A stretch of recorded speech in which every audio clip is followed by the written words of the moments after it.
On December 29, 2005, Private First Class Tony George Lutz II died in Fallujah, Iraq, when his patrol was attacked by enemy forces by small arms fire. His father, George, in his grief and his pain of losing his child, recognized the need to educate the nation on the precious cost of freedom. George's mission became raising awareness about the sacrifice made by military men and women who died for their country, and to make sure that those men and women would never be forgotten. He began this project with the creation and establishment of a distinct and tangible symbol, the Honor and Remember flag. It was unveiled nationally on Memorial Day in 2008 to perpetually recognize the sacrifice of our fallen military heroes and their families. The flag is now being endorsed by veteran and service organizations, and it's being flown by patriotic Americans across the nation. The Honor and Remember flag is a visible public reminder to all Americans of the lives given to preserve our freedom, and a national symbol of appreciation recognizing the sacrifice of generations of fallen American heroes. Every year when we run the New York Run for the Fallen, 146 miles, every single one of those miles is dedicated to the over 840 fallen service members from New York State since the USS Cole. And that includes every name that you read here today.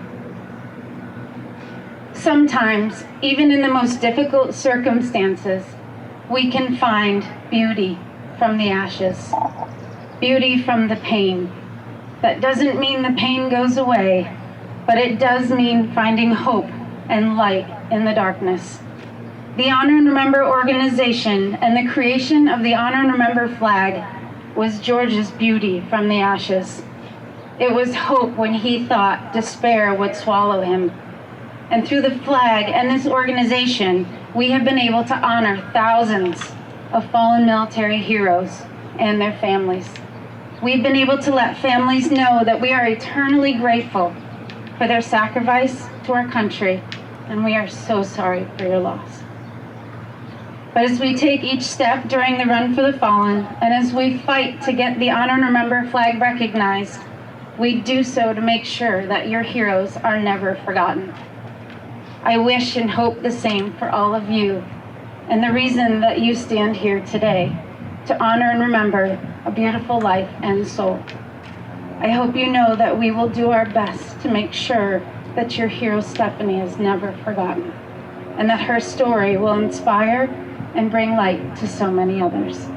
Thank you. An honor to stand with each of you here this morning and to join in the walk of remembrance. What a solemn tribute to this body. Certainly the members of the 109 are a bonded family. You embrace a powerful mission, and you are a force for freedom and justice and peace in our world. To those behind me, all of our troopers who, again, are individuals who embrace a very difficult task in addressing our public safety, all heroes, the 109, the troopers, and it is family. You can recognize it immediately. I'm thankful to be able to be part of your efforts in Washington.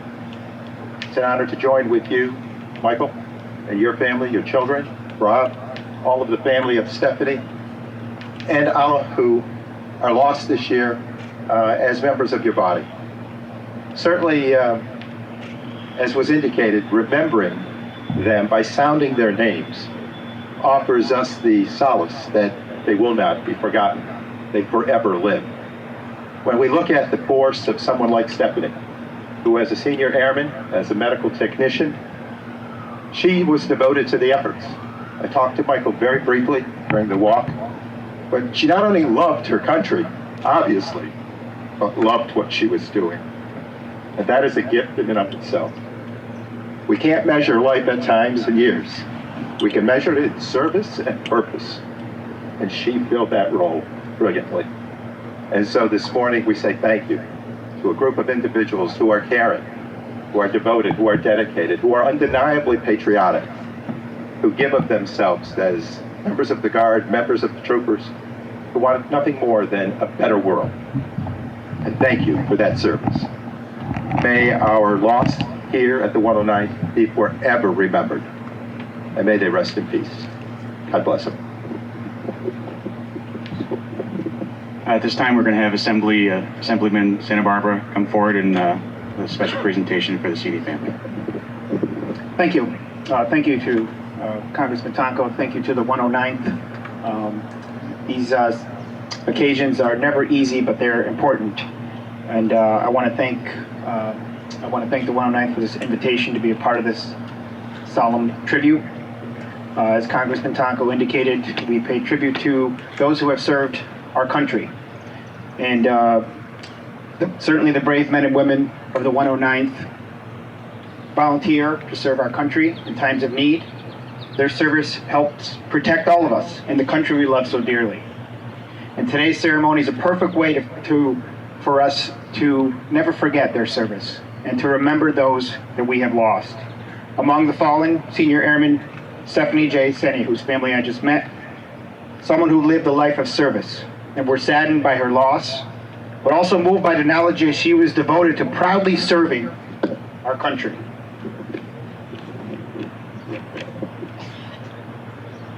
Here with the 109th as a medical technician, she embodied empathy, selflessness, and strength. And as a state trooper, the safety of others was what was important to her. Her service stands as a reminder that in every generation there are those who take on the responsibility of our safety and those who quietly face danger to protect us every day. As we remember her on this somber occasion, we know how remarkable Stephanie truly was. Members of law enforcement put their lives on the line every day in service to others, and it's a heavy burden. But without their courage, there would be no security. Without their sacrifice, there would be no justice. Stephanie made this commitment to all of us. She dedicated herself to protecting those around her, and her service will not be forgotten. She was an inspiration to all of us. To her family, I extend my deepest condolences for your loss. To the members of the 109th Airlift Wing, thank you for your service. Thank you for the ceremony that brings us together to honor fallen servicemen and women. May God bless all those who serve our country. May God bless all those who wear the badge, and may God bless the United States of America. And today it is my privilege to be able to be here today for this special ceremony and to be able to present a flag to Stephanie's family that has been flown over the U.S. Capitol. And I'm going to do that at this time. Thank you all for your attendance and thank you for being here.